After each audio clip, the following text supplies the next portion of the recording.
Donc là, je vais créer un nouveau document, fichier nouveau. Document pour l'impression, c'est bien. Format lettre, c'est bien. En fait, ça n'a pas trop d'importance.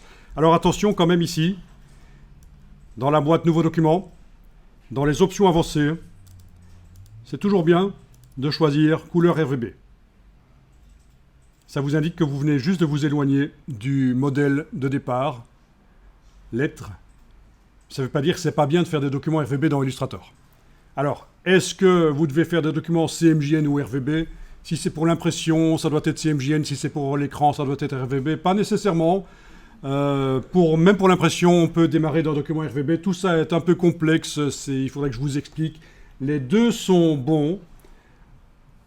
Choisir un document CMJN ou RGB. Dans l'absolu, les deux sont bons. Ça dépend de ses habitudes de travail, de comment on fonctionne. Mais ne vous dites pas que je fais un document RGB et que ça ne pourra pas être imprimé. Au contraire, c'est ce que Adobe préconise depuis plus de 20 ans.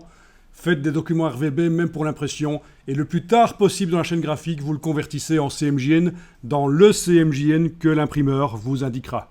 Parce qu'il existe plusieurs CMJN, Euroscale Coated, Fogra 39, Fogra 27, etc. Ça dépend du papier sur lequel on imprime.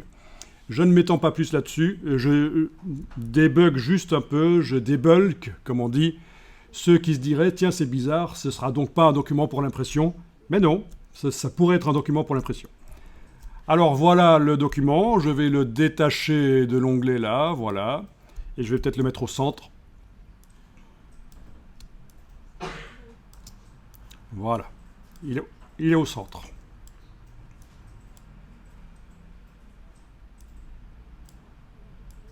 Ça va, vous arrivez à faire un peu ce genre-là?